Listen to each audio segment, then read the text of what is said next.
cops make the worst discovery of their lives?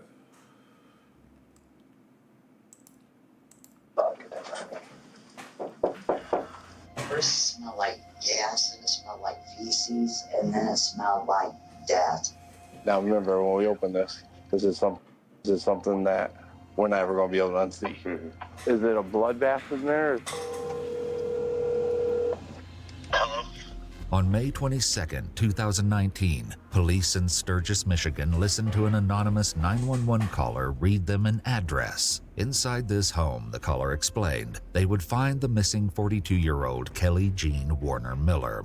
Little did authorities know that single phone call would launch the most shocking investigation of their careers, one that required uncovering secret after haunting secret, all buried within an exceptionally twisted and sadistic mind.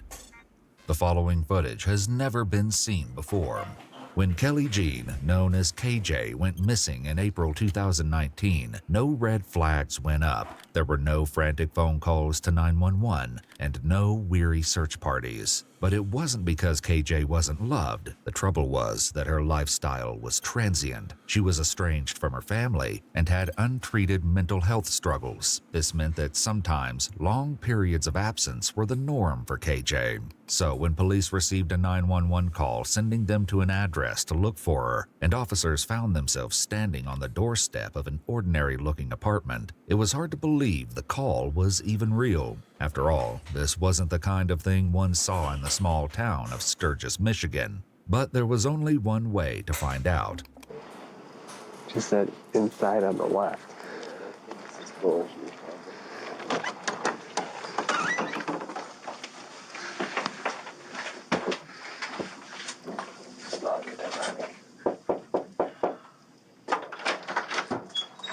Hi, Wade. Hey, Wade.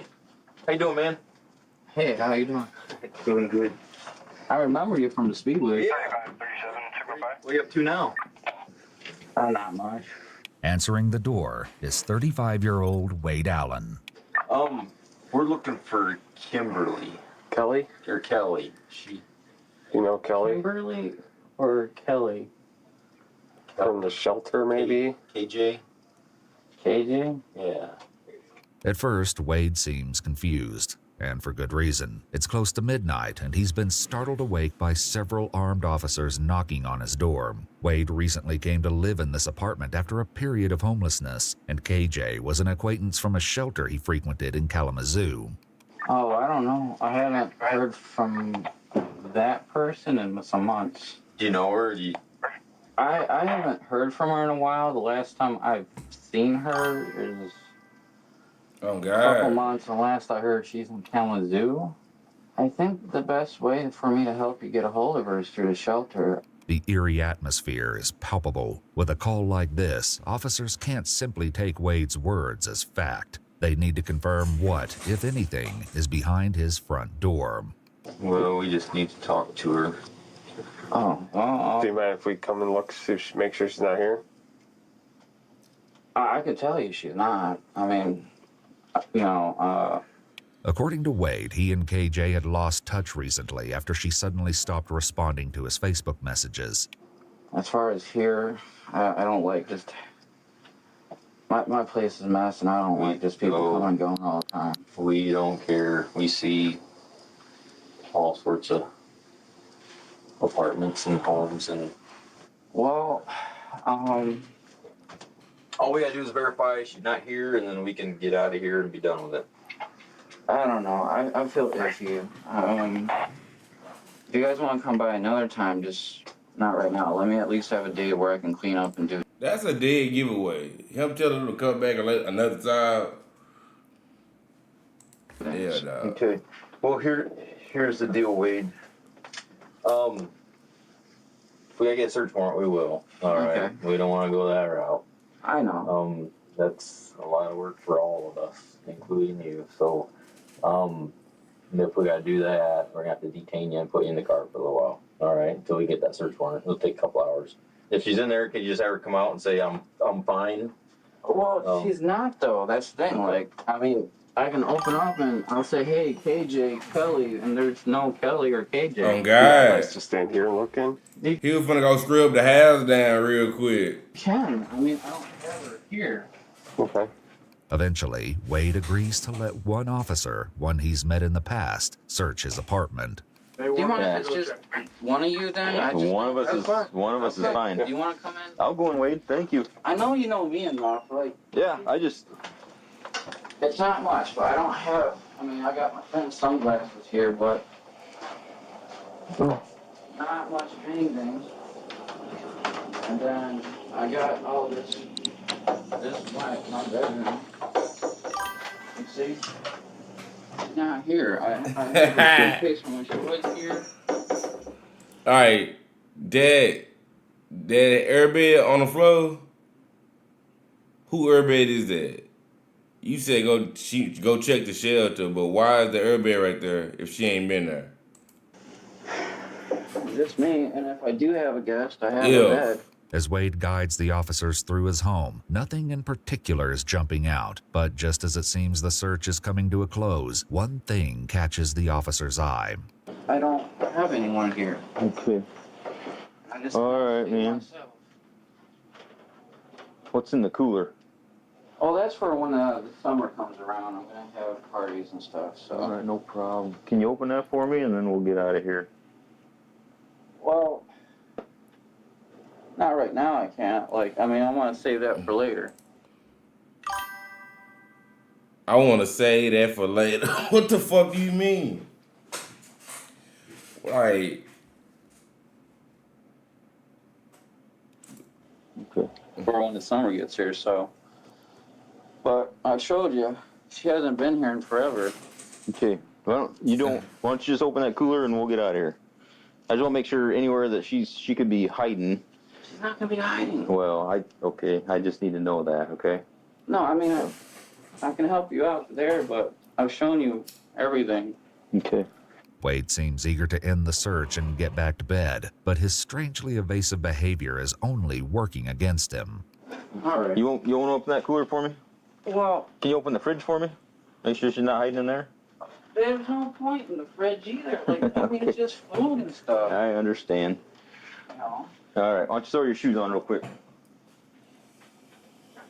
Well, I helped you out. I showed You did partially, but do you have shoes you can throw on real quick? that's what I'm thinking. It's something that goddamn cool, because every time they break it up, his ass start acting suspicious. a little bit. But here, I'll help you. You know. Okay, I'll help you out. Go on out. Well, I gotta get. You're detained right now. Okay, go on out. I'm detained. You're detained. Right, walk Well, out I there. gotta- As the walls seem to close in on Wade, he's forced to make a decision. He can stick to his guns or prove to the police that they really have nothing to worry about. You said let I me said get my shoes on. you're not gonna get them on now. I'm giving you the opportunity to walk out there. Do it now. You got anything illegal on you? No, I don't. Okay, put your hands behind your back. You got a knife or anything like that? No. Okay. Why don't you turn around against the wall real slowly? Being detained, I'm just. Just want the opportunity to look the rest of the way through the apartment. Okay. Well, I showed you everything. Here, let me. Do you want to show me? I will. I showed you everything. Why don't you walk back in there and show me then? But I did.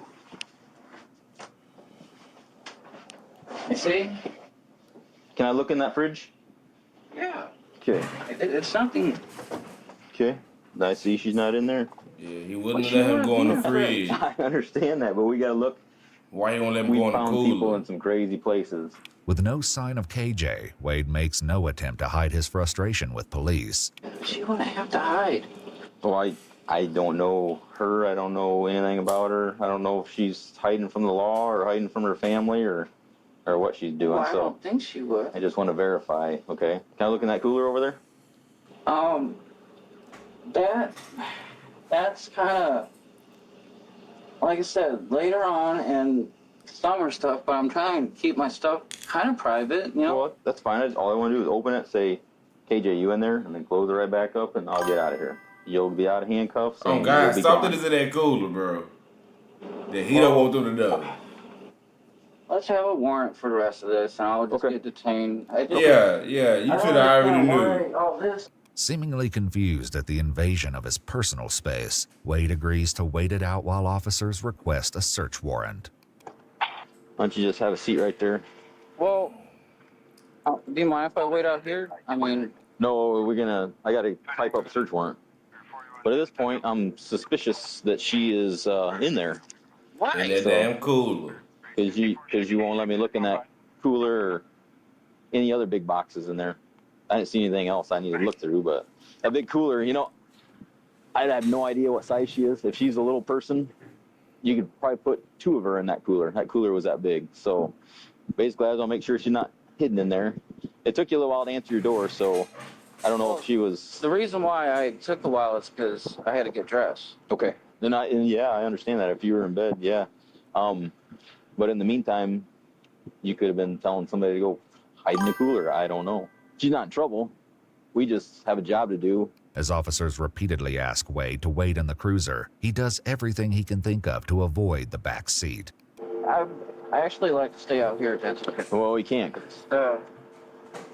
Sit right here if that's okay. You can sit long ways across the seat, but you gotta get all the way in.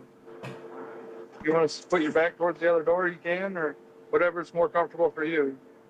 Once Wade finally gets settled, officers catch up a few feet away, and they're quick to voice concerns. Oh, he's trying to steer me away from this big little cooler that's in the corner of this living room.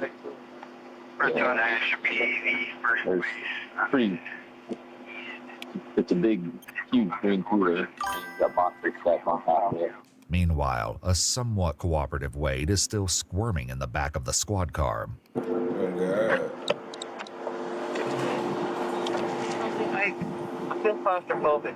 Okay. I really am. Well, all right, we'll head back there, okay? We'll put you. I'm really feeling claustrophobic right now. Okay. Well, we could end this all. You could take me in there and let me look around more, or I've got to take you back and put you in a cell while I'm doing the search warrant. So. All right, well, let me go back then. As Wade silently leads the officer back to his apartment, a strange energy hangs heavy in the air.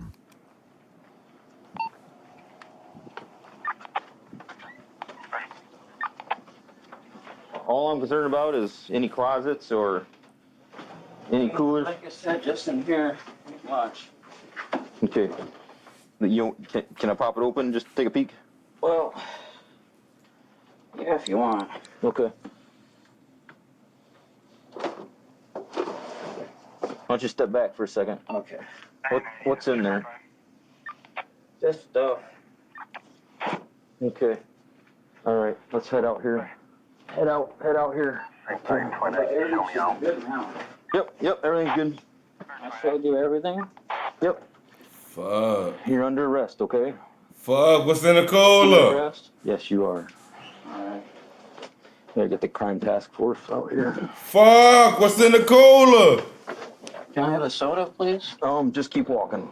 Once outside and back in the Hey, he already ready to throw a talking. He said, can I get a soda? patrol car, Wade seems eager to fill the silence. This But- situation happened, and Yeah. Yep. that's probably the best way for me to put it right now. The officers already seem to have an idea that something horrible happened in that apartment, but they couldn't yet know just how twisted things will get by the end of this disturbing case. I am currently sitting on a car with a guy in the back seat who has done something bad. As some of the officers begin searching the apartment, others transport Wade to the station and settle in for a long night, doing their best to put him at ease. Whatever happened, they need to know the full story. When he does start to talk, the story he has to tell is only a small piece of the truth, and what really happened to KJ is far more disturbing than anyone could have ever imagined. We got some Damn. homemade cookies in there that are really good. You want a couple cookies? I'd better pass on that. You want a couple of them? Oh, God. He was smooth with it. Okay. All right. We will get you hooked up. All right, man. Here's some cookies. I can get started on those. Soon, the detective arrives. While Wade insinuated earlier that KJ was merely a distant friend, it's not long before that story changes. And I think it goes back to like 2013 with her, Okay. and we started being friends, but we started probably dating sometime after that. I don't So would it be fair to say that you've known Kelly Jean since 2013 and recently? Well, I've known her before that, Okay. but that was just when she added me on Facebook. Recently, according to Wade, he even lived with KJ in his current apartment. All right, Wade. So what I would like to know from you is, in your own words, what happened to Kelly Jean? I know she's been through a lot, and really a lot. Might take a little bit to describe, but there's a lot. Please take your time. I have nowhere else to be. So I will bear with you. Officer Wire will bear with you. Absolutely. If you need a tissue, there's plenty of tissues there. Earlier, the search of Wade's apartment revealed some chilling discoveries. So there's a rope, there's a bungee cords. You got the trash bag. Some type of ribbon. Bungee. Looks like a female belt.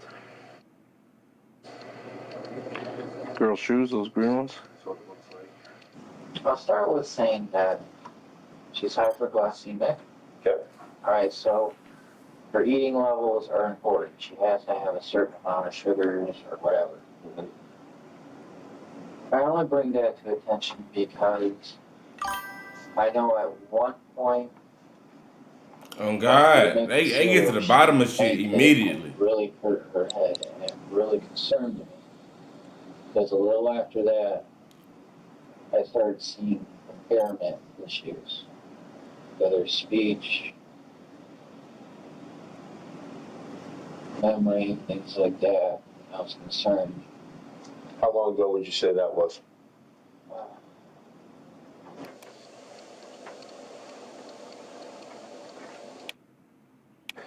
Yeah, that's good. I mean, right here. You seeing this? For her, that incident had to have happened in March. Okay, so it's been a little bit ago. I want to say March. When she fell, did she become unconscious? Did she knock herself out? Did she just kind of stun herself? Did she? She was unconscious for a little bit. Okay, about how long would you say a little bit would be? Well, I would say 5 to 10 minutes, and even though that might seem like a little bit to me, that's a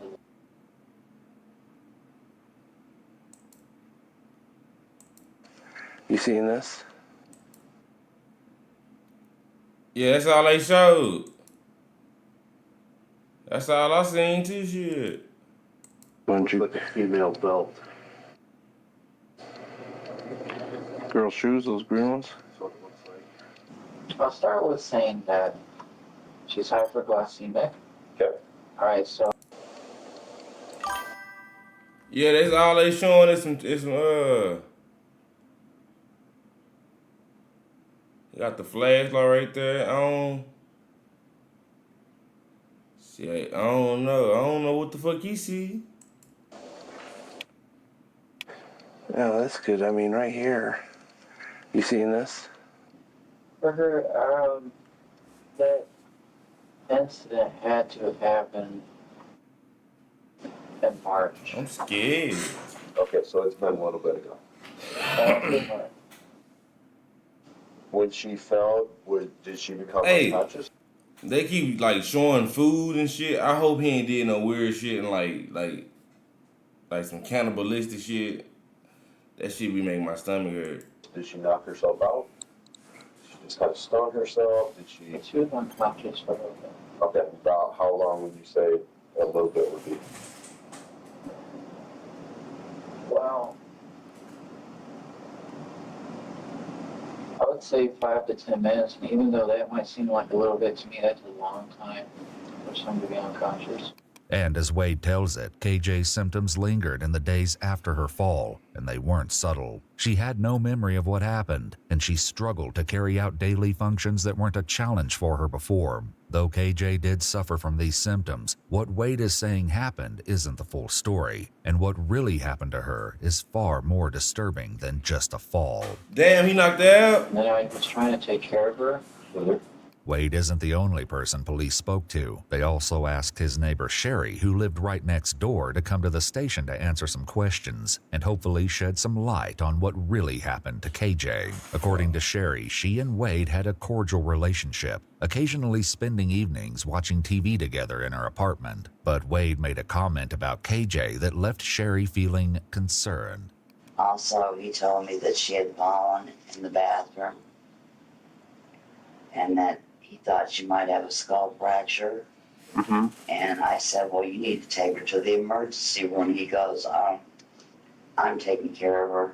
This development immediately put officers on high alert. In the story he told officers, Wade explained KJ fell in the kitchen while making cereal. In this version, Wade said she fell in the bathroom. This is only the first of many red flags in this story. Damn. And that really concerned me. I did my best to try to help feed her. So one time I came in, I saw her sitting on the tub, and I tried to feed her this meal. One of these freezer dinners, I have a bunch of those, and it was chili. And she was just kind of like holding it like this, and then she just moving so slow, and there was just chili all over her. Wade explained that KJ even struggled to drink water at times, despite his attempts to help her. Did you try to get some medical treatment for her? See What the was fuck is on? going Anything like on? that? I didn't take her, no. I didn't know if she could move or get around. What do you mean by that? She just wasn't walking all that fast. Like I said, her motor skills were not good. I did start talking to her caseworker about how she might need an adult foster care. You know, because before even that, there were issues of bladder control problems. Like on my bed, I got a big old yellow stain for where she'd be on that. She in the kitchen, like she had issues with bladder control. Sherry, Wade's neighbor, had more to share. Over time, she'd grown to feel extremely uneasy in his company. It wasn't long before an eerie and unprompted confession validated her strange feelings about Wade. From here, the story takes an even darker turn, suggesting that what police know about Wade so far barely scratches the surface. He told me that he hit women. He told you that he hit women. Yeah. And that he was working on it, because I've been through domestic violence, and I told him, you can't do that, you know? I said, you can go to jail for that. He goes, I know, I'm working on it. After Wade's comments, Sherry remained friendly, but guarded, and she decided to ease off of their visits. I thought, I don't want him in my house because he can do anything. Right. Within 2 weeks of KJ's supposed fall, Wade claims that something terrible happened. Keep in mind that he knows the officers are working their way through his apartment, and he knows what they're going to find. He's setting himself up with a story he thinks will explain away the stomach-churning evidence. I figured she'd be okay in a bathtub, just taking a bath. You know. So I started the water for her. I thought she'd be okay if she was laying down, not standing up. I wouldn't have to watch over her. She wouldn't fall. Yeah. Right. So I see in the morning, she wasn't breathing, and I just, what really shocked me is when I saw her feet. And it means that she started with hot water, and I don't know, didn't have the strength to turn the knob, or I can't understand why she didn't turn it or adjust it, or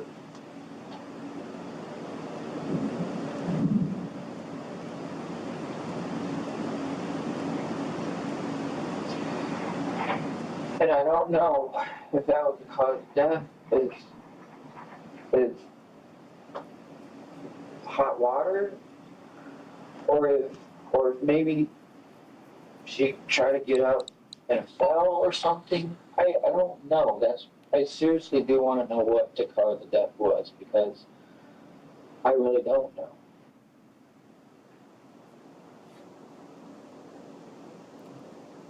He bored though? With this claim, Wade has confirmed that KJ isn't missing. She's dead. When you left the bathroom, how was she positioned? She was laying in the tub. Okay.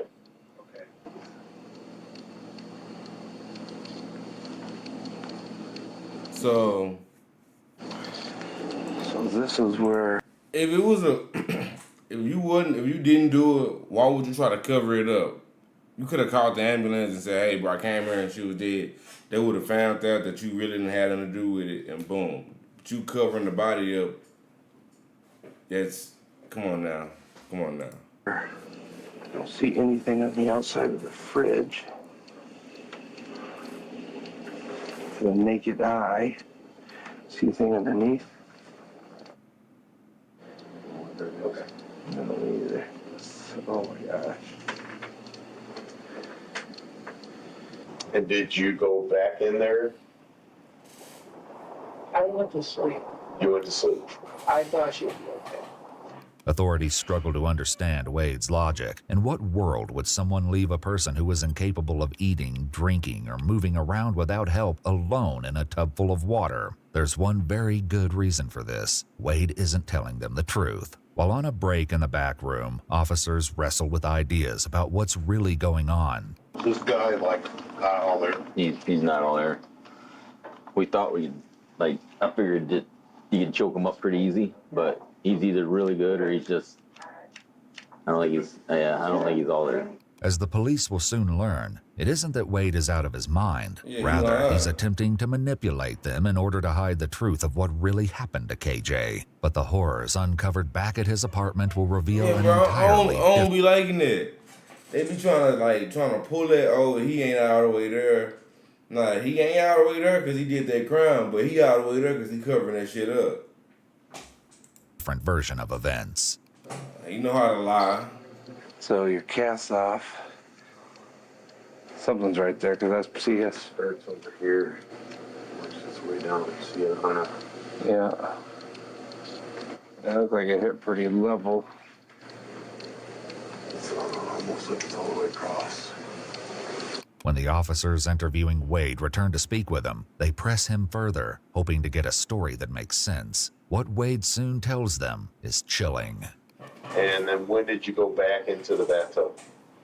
Or the bathroom, I'm sorry.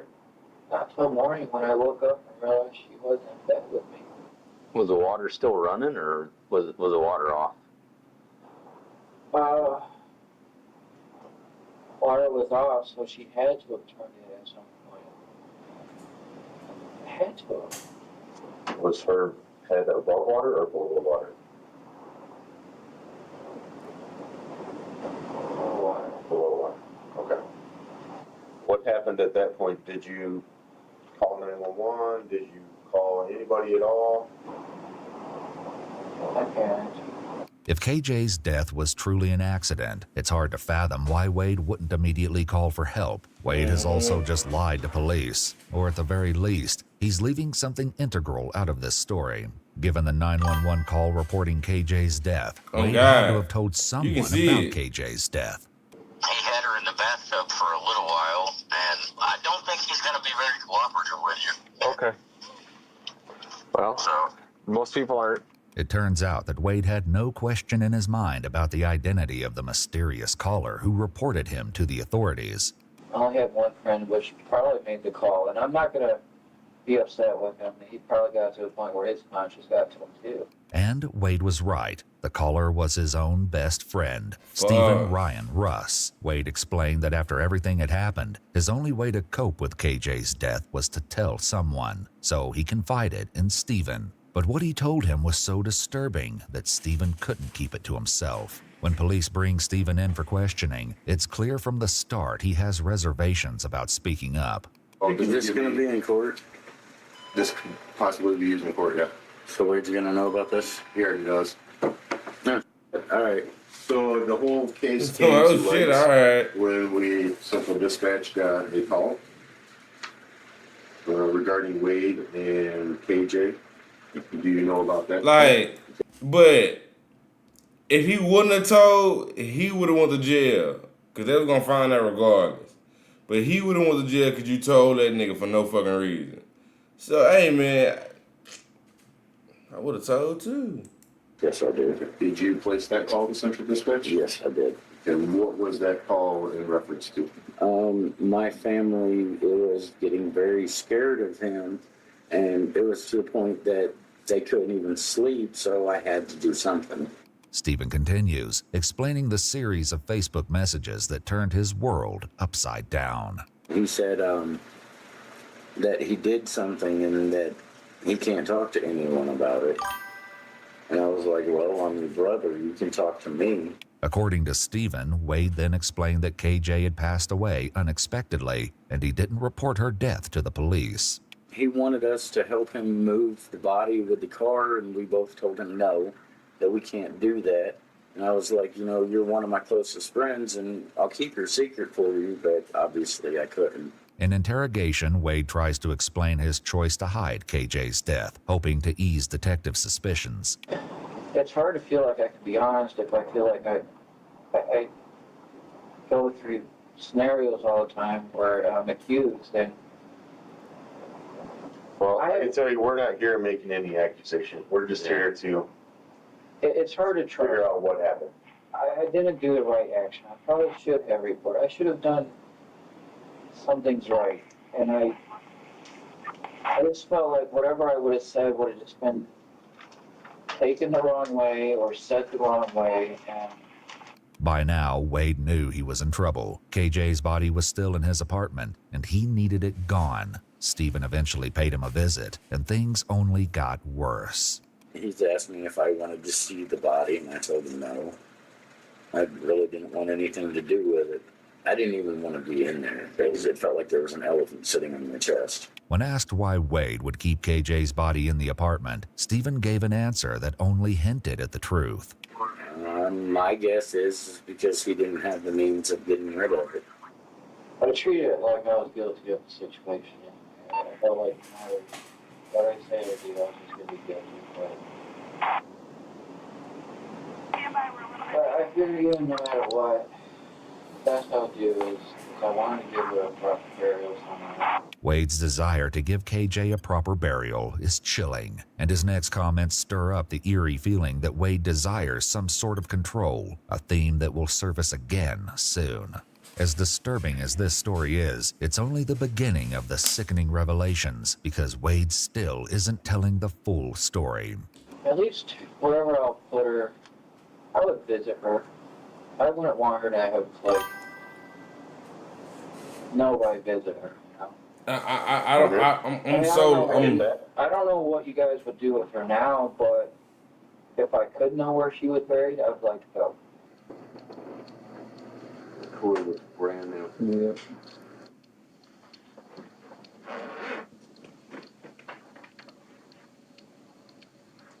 Got some paper stuff. I want to look, so. The police then question Wade about what happened after he claims he found KJ dead, and he launches into a truly sickening timeline. But no matter how shocking his revelations seem, they pale in comparison to what's to come when the truth is revealed. So let's get back to our sequence of how things kind of played out and what happened. So wake up in the morning, she's in the bathtub, she's not breathing. What transpired from there?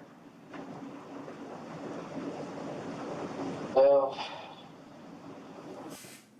it's not pretty, I'll tell you that. Seeing things that I can't unsee, but... Okay, so it took me a while to get some coolers. In the process of that, I would run cold water on her until I got some coolers, because I was like, I mean, you have a lot of detective shows, right? Sure. So They're they good. tell you if you keep the body cold or something, maybe they'll preserve it. I don't know. Maybe I'm ignorant in what I'm thinking, but that's TV, right? I've seen the whole decompensation process. And because I would come in and check on her, and I know she's passed, so I still talk to her. Okay. Which probably makes you crazy. I definitely don't think that it's something that makes you crazy. I mean, it's no different than someone who goes to a gravesite and. So is he lying about all this shit?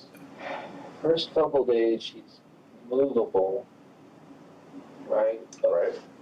Then after that, you see like the blood kind of settle where she was laying at. Mm-hmm. And a little after that, that's when I start seeing like black around her fingertips and her groin and waistline. And by then she was pretty stiff for a good while. Because when she was laying in the tub, she kind of laid like against the wall, I think, or something. But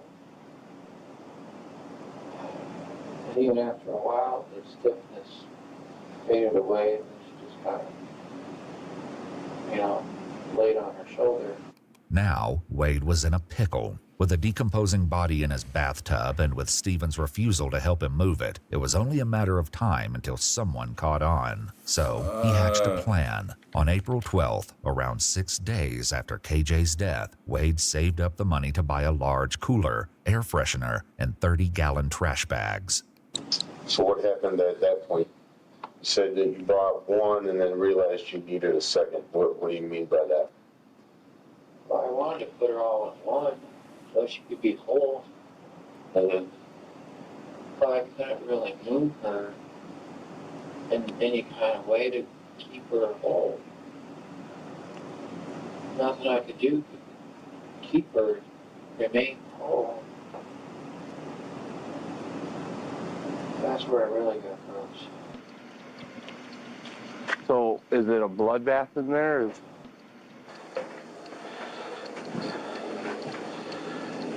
What happened at that point? Well, when I had to get the second cooler, I had to put her legs in that one. Fuck. And I'm not gonna lie, that was the grossest thing ever. And I guess help me understand how she was in one and her legs were on another. I had to cut her legs Fuck. so I could fit, Okay, when you say that, you mean that her body was too big for the first cooler? So you couldn't fit her in the first cooler? And was she too stiff to be able to move her around to put her in the cooler?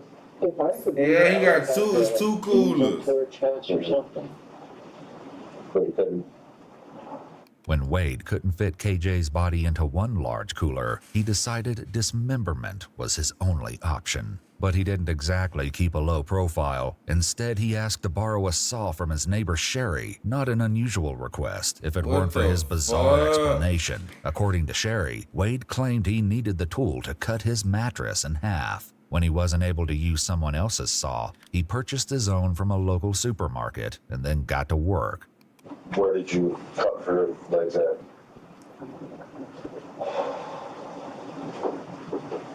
This is the most disgusting thing ever. Hopefully you never have to see something like this in your life. Ever. What the fuck? Alright, so here and then here. I started here, but then I realized her knees were still over to the edge. Mm-hmm. So I had to go here too. But what I would have wanted to do, except she was too heavy for me, is take her under the shower, get her wash her off, because after she passed on, she crapped herself. I was like, man, I didn't even know that until I got her in the cooler. The police working their way through Wade's apartment eventually confronted the sickening discovery hidden in his cooler. Now remember, when we open this, this is something that we're never going to be able to unsee.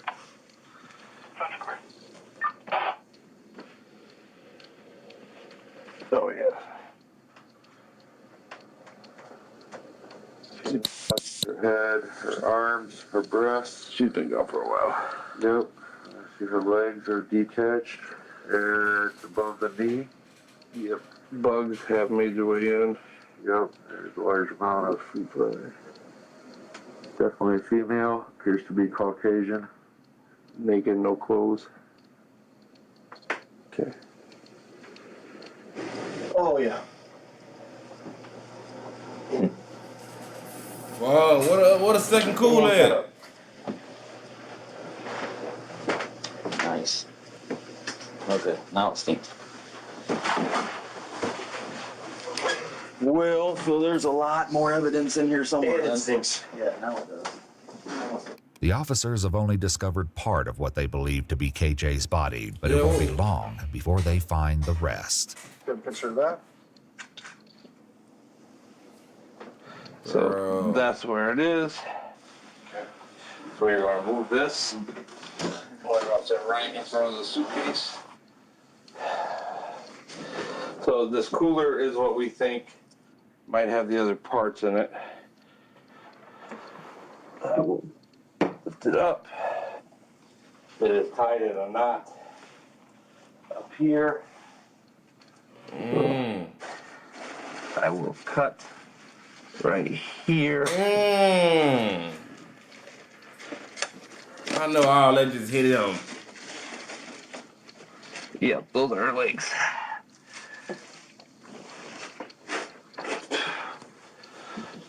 I saw some toes and an ankle. Were you able to open that up? Yeah, there's 2 of them in there. Okay, it's probably not the best place to puke. From his apartment, authorities also collected clear safety goggles, rubber gloves, and several small items, including bungee cords, a black belt, and a white ribbon. This white ribbon, a seemingly innocuous discovery compared to the horrors already uncovered, would turn out to be a clue to the stomach-churning truth of what really happened to KJ. Was her head attached? Yeah. She's in just, the cooler. She's yeah. this has basically been down with that. That's all I seen was her arm and part of her chest, and I just shed it About right here. through the femur. Authorities shift focus to the saw, which wasn't recovered from Wade's apartment during the initial search. Wade says that shortly after he dismembered KJ's body, he contacted a friend he knew through the local shelter system to negotiate a trade, a saw for a DVD player.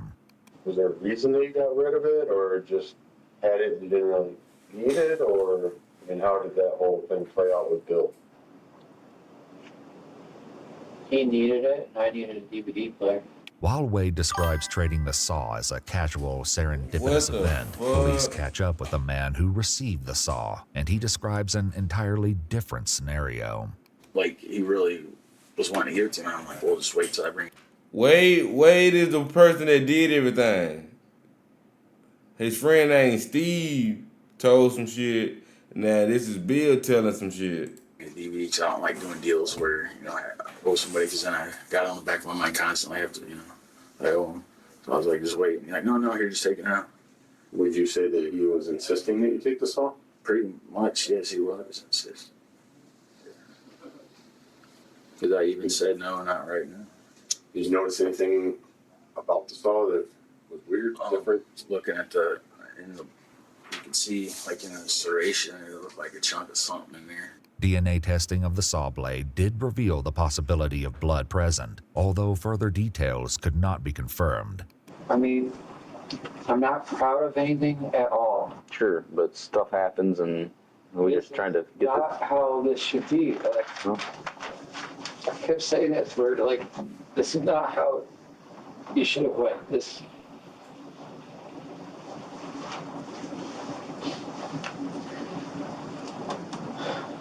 Upon reflection, Bill explained this wasn't the only thing that seemed off when he was around Wade. And then when you heard about Wade getting arrested, what was the first thought in your mind? I didn't believe it. I'm like, because I've been hanging out with him. I freaked out because I was sitting on the cooler and I didn't know. I smelled like, now I know what a dead body smells like, but that smell was there. As soon as I walked in, it was bad. I was just thinking, man, this guy has some nasty bowels or something. Right. That's what I honestly thought that was, but now I know that was a body. By now, the police are more than suspicious that the story Wade is telling them isn't the truth, but just what exactly he was hiding remained to be seen. Still, Sherry, Wade's neighbor, may have had some idea about what was really going on behind the closed door of Wade's apartment. In her interview, she recalled one of the few interactions she ever had with KJ. One day, she stopped by Wade's door to ask for coffee and was surprised when KJ greeted her at the door. Sherry didn't know it at the time, but as KJ peered out from behind the front door, she didn't have a stitch of clothing on. KJ agreed to send Wade over shortly. When he showed up on Sherry's doorstep, coffee in hand, he wasn't happy. According to Sherry, Wade admitted to forcing KJ to walk around their home naked, and by answering the door that day, she'd apparently crossed the line. He said, she shouldn't have opened the door like that. I said, well, I didn't see anything. And he goes, I'm gonna have to get the belt out. But back in the interrogation room, Wade doesn't do much to refute his neighbor's accusations. In fact, he expands on them. You never gone to jail for fighting somebody or pushing somebody or any kind of domestic violence or anything crazy like that? The domestic things in the past have been dismissed in court. A pattern is beginning to emerge. While Wade admits fault in some instances, the admissions almost seem calculated, as if they're designed to distract from the larger questions at hand. I said, if I hear any domestic violence, I'm gonna call the police. Sherry never called the police, but Wade eventually admits to the officers that he did hurt KJ.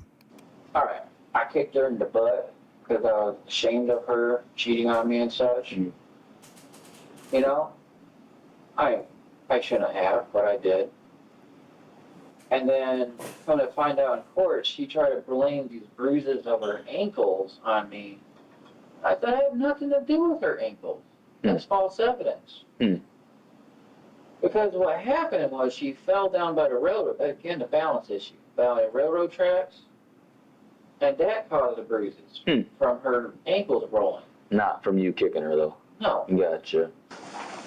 Look it out, report required. Bro, he's beating kids in the lady, bro. Guess she had reason for concern. Soon, officers place Wade in a holding cell while they continue to investigate, and as if it were everyday conversation, Wade nonchalantly confirms his neighbor's allegations. Earlier, when Wade was first brought in, he contemplated his choice to hide KJ's death. Most disturbingly, despite knowing what the officers at his apartment were going to discover and knowing what he had done, he somehow still had an appetite to eat the cookies offered to him. All right, Wade, so what I would like to know from you is, in your own words, what happened? Yeah, he never gave a fuck. To Kelly Jean. On the day I found her like that, if I had called it in, would there be a different outcome? Would it be anything different? Yeah, I don't. It just depends on, when it was and all that. His indifference was yet another subtle sign of the horrors to come, but still, no one can prepare themselves for the nauseating story that is eventually revealed. When was the last time you used a belt on her? Probably a day or two before. But Before she died? yeah, but that couldn't cause death. I wouldn't think it would. So, yeah. Why'd you use a belt on her? Because I don't want to use hands. Okay. What did she do to deserve the belt? Her coming back type thing. Okay. So it's punishment to her. But that's my point. I started using the belt because I didn't want to use hands anymore. Anymore? That's why. Anymore? I'm not saying it's that much better, okay? I shouldn't be physical anyways. Sherry had a different theory, one that was sickeningly close to the truth. I never really saw her because I think that he was keeping her in there and not wanting anybody to see her. By now, authorities know more than they're letting on, and with one question, they signal to Wade that his house of lies is about to collapse around him. We're not going to find any belt marks around her neck, are we? That's just a question I got asked. I don't think you all know. I don't think. What if we do? Nah, I don't think you should be fine. his ass he controlling. He real controlling, bro. He strangled her? I don't think With Wade's history of alleged violence, authorities are hoping for first-hand witnesses, and when they catch up with his most recent ex-girlfriend, Katie, they get more than they bargained for. Katie explained that she'd known Wade since childhood, and their relationship became romantic in 2018, just 1 year prior. But it was short-lived, ending abruptly after only 3 months. So what happened that ended your guys' relationship? Okay, so my kids had just started school again, and I needed to be home with them, and so I couldn't do whatever he was asking me to do, like pick him up or something. Mm-hmm. And he ended up showing up here, but I had my kids and I could not take him. Mm-hmm. And he started to fight out here, and I finally was like, okay, just get in the car, like I'll take you just to get you away from me. And my kids were in the back seat, and he was in the front seat with me. And we were driving towards Kalamazoo, and he realized that I was going to leave him there. Mm-hmm. And he said something, and I just put my hand across. I didn't even touch him. I just was like, stop. Like, just stop. My kids are right there. Like, you're freaking out. And he told me that he would break my arm if I ever did that again. And so my daughter she's a diabetic, and she started, I didn't know at the time, but she was like, Mom, my sugar's going low. But she was just faking it to get back home. No. And Smart girl. so I got us back here. My kids got in the house. I got away from him out of the car. And he's like, just get back in the car and take me. And I'm like, no, I'm not getting back in the car. And I put like a bicycle and a chair between us, and I wouldn't let him get close enough. He's like, no, I'm not going to hurt you. Just come here. Let's just figure this out. And I was like, no. You need to find like somewhere else to go, somewhere, like get away from me. I don't want anything to do with you. And before the detective leaves, she suggests something far more sinister may be at play. If I wouldn't have ended things when I did, that would have been me. And that's terrifying to me. As police slowly gather more pieces to this puzzle, a clearer picture starts to emerge. Authorities are ready to confront Wade. Unsurprisingly, Wade uses the opportunity to smooth over his story, but in the process, he trips up. He says, well, why didn't she scream or anything? I've never seen that woman scream. Never. What? I might have only seen her cry maybe 4 times. Okay. What caused her to cry? 2 times was pain related. Like where she got hurt, she cried. How'd she get hurt? Did she cut herself bad, or was there a broken bone, or? Just, I don't know I don't even want to really talk about that. I just know that that's the only time I've ever seen her cry. Okay. It's twice out of pain, Okay. and twice when I left her alone. You don't want to talk about it? Because did you cause the pain to her? And you can be honest with me, Wade. It's all about getting everything off your chest. When I left her alone, I know when she cried being alone, I caused that emotional Yeah, he did.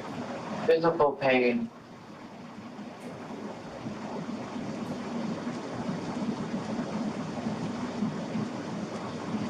I don't think me causing her physical pain caused her to cry. I think, well, maybe. Maybe it was a little physical pain from you. Yeah, it was you. It was most definitely you. People, it's just not something I get a thrill out of. It's not. Yeah, I understand that. And I just don't want to talk about that. It's not appropriate. It's not. No. Ironically, despite Wade's claims here, he would eventually talk about this very subject, and it would be what law enforcement needed to break his case wide open. Soon the officer stands to leave the room. Sensing Wade's desperation, he presses a little more. When we do the autopsy, what marks are we going to find that was from scuffles between the two of you? Like her lips might be messed up, or Why would her lips be messed up? From... And you can speak to me, man. It's just between me and you. physical stuff, but it was not something that would cause her to go through it. Like, that night was a peaceful night, okay? I want that very clear. Well, we're getting somewhere now. Now I'm starting to see a little bit. Before wrapping up, the officer gives Wade one last chance to come clean. I got 30 seconds before I gotta walk out of here, okay? Okay. So you look me straight in the eye and tell me that you're not the cause of her death. No, I'm not. While police know Wade isn't telling them everything, they never could have imagined the stories of depravity that would follow this interrogation. And eventually, KJ's autopsy would reveal a sickening story. After Wade was booked, the disturbing, stomach-churning truth was revealed. Authorities received statements from several of his cellmates requesting to speak with them. One by one, these men explained that Wade had shared every gruesome detail about what really happened to KJ. Bro, they stupid as hell. Why would you go in there and start telling people? They're gonna... And proudly, what they revealed shocked everyone. What did Wade Allen tell you guys? Man, whew, dude, this guy is, well, let me just put it to you like this. He's a serial killer. He told us that he physically had this girl down on the bed with a white ribbon around her neck, watching the clock for 5 minutes until she was dead. And he brought her back to life. If you recall, police found ribbon while in Wade's apartment. Some type of ribbon? And when he did, the torture that he put her through, oh, it's gross. It's disgusting. This is only the beginning of the horrifying What the reveals. fuck? Although Wade's alleged jailhouse stories vary slightly, several of his cellmates agree on a few particularly gruesome details about what happened to KJ. He told her, he says, you're going to die by someone that loves you and not somebody that hates you. Curiously, investigators discovered that KJ's very last Facebook message was to Wade on March 18th, the same day she suddenly dropped all activity. The message read, "I love you, you are mine, and I am yours forevermore. I know that you can't reply, but I wanted to tell you this every day." This ominous message was just the beginning. And you said he brought her back? What do you mean by that? What did He gave her CPR. That dude needs to be put away for a long time, man. As police interview Bro, cellmate after cellmate, bro, they each build if on niggas in jail tell somebody, yeah, lock that nigga up, it's a problem, bro. the same story. And as they continue, It's a fucking what was problem. already a tragic story evolves into one of pure, unbridled evil. According to the men housed with Wade, his sick actions may have started long before KJ's death. They claim Wade had a jealous and controlling streak, and as one cellmate tells it, KJ's life changed drastically after she confided in a mutual friend about her relationship troubles. His friend had a conversation with him and said that that Kelly had told his girlfriend that Wade was being too rough with her as far as sexuality went. Mm-hmm. Wade said that from that point on, he was furious because his matters weren't to be discussed with his friends. They were personal. So he said he never let her go to whoever's house that was again. That from that day on, when he went to work, he started tying her up and placing her in the closet. And if binding KJ alone in a dark closet for hours on end wasn't sickening enough, another inmate describes an unthinkably heinous act. He gagged her with a screwdriver and a horse rag, and he would put a horse rag around into the screwdriver and made it like a horse bit, That's why he would have to take the bit out of her mouth, because he could wet the wash rag and give her water, so he'd keep her tied up longer without having to untie her. And what was the purpose of that? So she couldn't yell and scream. According to Wade's cellmates, KJ initially fought back against Wade's mistreatment. When she threatened to go to the police, Wade amped up his efforts to silence her. Wade started tying her up and keeping her to where she couldn't go anywhere. Like, she didn't go outside, she didn't go nowhere. Mm-hmm. It seems that Sherry had been right all along. I think that he was keeping her in there and not wanting anybody to see her. According to his cellmates, the truth behind KJ's death was so twisted, so unimaginably brutal, that it kept them up at night. Bro, he in went fact, and after told they heard Wade's everybody in latest jail. retelling of events, the men took shifts sleeping, making sure there was always someone keeping an eye on him. His cellmates said that after Wade choked KJ to the brink of death, she lost her motor function, the ability to speak, and the ability to control her bowels and bladder. Then, she remained alive in this helpless state for around 2 weeks before her death. He turned her ass into a vegetable, bro. He made her lose all oxygen to her brain, so bro, she was basically brain dead. He said he didn't know if it killed her, but he had to smack her to get her to come back, and I guess she never actually came back. She came back, but she wasn't there. So, and that's, you know. What do you mean by that? She wasn't coherent. You know, she never talked again to him, but she, you know, he got her to breathe again. And in the meantime, according to another cellmate, she suffered unspeakably. He said a couple times he went in there and just put his hand over her face and nose to see if he could. He said, but she wouldn't die, like she didn't want to die.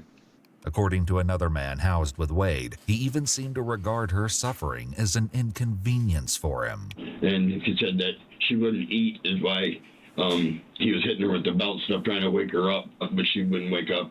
Bit by bit, police are beginning to piece together the gut-wrenching reality of KJ's last days. While Wade claimed to have been attempting to feed her and care for her in her state of helplessness, this was a complete lie, and in fact, he was torturing her. He got to the point where he was laying in bed one day, and he felt the need to take a torch that he had, and he said he burned her tongue, her clit, and her nipples, so that she would never feel arousal from another male again. He said he even put her in a bathtub and dumped scalding hot water on her feet to see if she had any movement, and she wouldn't move, scream, or nothing. He said it was so hot that he boiled the water and dumped it on her. He said it burnt his skin and everything right off of it. Since she was not bothered by it no more, he had to take it a step further to show her that when she was in the wrong, she was in the wrong. The informants say that this is precisely when Wade injured KJ to the point of her incapacitation and eventual death. Well, he said no matter what he did to her, that she had no movement, and eventually she just passed on her own. Somehow, even after KJ's death, the hellish scene in Wade's apartment wasn't over. In fact, according to his cellmate, he wasn't even close to finished with KJ. It was then that Wade sunk to a low so unbelievable that his cellmate struggled to find the words. He'd warm the body up and have sexual relations with it, or whatever you want to call it. You know, that's just, I was like, geez, you know, I wasn't trying to hear any of that, but he's a monster. Can we back up to that part? What do you mean he warmed the body up ahead? In the tub, he would run warm water on it and then cool it down with cold water after he did whatever he did with it. And according to another informant, Wade shared sick details about his horrific actions openly. He was like, it was kind of rough at first. He was like, but her jaw just eventually opened up, and I just took advantage of it before I had to chop her up. I was like, whoa. Meanwhile, as this nightmarish scenario took place, Wade's next-door neighbor, Sherry, started to notice a foul odor drifting into her own apartment. But then, over the last 2 weeks, he was even standing there. I said, what is that smell? It smells like something died. Like something's dead. I thought maybe an animal or something. And he goes, well, there's a mouse in my wall. Maybe it died. First it smelled like gas and it smelled like feces, and then it smelled like death. It also seemed that the 5 or so weeks KJ's body was hidden in the coolers was no accident. He was hoping that sitting in the totes for whatever, however long he kept her in there, that she would decompose enough that it would show the signs of the welts on her back and the bruising from him hitting her. Wade told you that? Yeah. KJ's autopsy revealed multiple areas of bruising, including her chin, neck, and right ear. Her hyoid bone, situated at the top of the neck underneath the chin area, was fractured. This is considered a strong indicator of strangulation due to the rarity of fractures from other types of trauma. Ultimately, her death was ruled as a homicide by unspecified means. He would sit and watch Criminal Minds and talk about if I had it all. I wish I'd have watched this and I could have done it differently. The way he talked, it seemed like he has done it before. According to his cellmates, it was Wade's total lack of remorse, even bragging, that set them off the most. It's out there, man. He's just laughing about it, and he can talk about it like it's nothing to it. I mean, he jokes about it. He breaks out a police report and lets people, if you're interested in reading something that way, he'll let you read it. And it's just... Damn, he got this nigga crying, bro. Bro, he got inmates crying. What the fuck, bro? I mean, and he said he loves the girl. I mean, you don't love somebody and do this kind of stuff to him, man. Right. One cellmate explained that in addition to Wade's sick, unmerciful behavior, he was so proud of his actions that he felt he deserved notoriety. He nicknamed himself Chops, and he even hoped to write a book. I know he sat there and he said, what did it really matter? Her parents and nobody wanted her. Despite Wade's claims, KJ did have a family, one that was concerned about her well-being and wanted to see her be happy in life. Somebody needs to stand up for that lady, right? You know, and she has family. And that's good to know, you know. But you got these niggas crying, bro. Part of it, you know. I feel for that. And I feel for her family, man. Yep, I completely agree. So do I. And yeah, I'm just happy that I got to talk to you. Sherry expressed her horror that she didn't see this coming. I didn't think he could do something like that. Mm-hmm. But you don't know people. I mean, Ted Bundy, look, everybody liked him too. When Wade's case went to trial, the first 2 searches of Wade's apartment were deemed unconstitutional on the grounds that Wade may have felt threatened during his detainment. It was also discovered that police officers falsely claimed to notice an odor coming from Wade's apartment in their reports. These claims were later recanted. Although Wade's defense aimed to suppress evidence obtained as a result of these initial searches, the appellate court ultimately ruled against them, stating that the discovery of the coolers was inevitable with a warrant, which at that point was already justified. In 2023, Wade was convicted of murder in the 2nd degree, as well as mutilation of a dead body. He pled no contest and was sentenced to 39 to 60 years in prison. But Wade's brutality didn't stop with KJ. He was also convicted of 3rd-degree criminal conduct after assaulting a fellow inmate in 2020. Once he discovered that his cellmates had spoken to police, he attacked one of the men.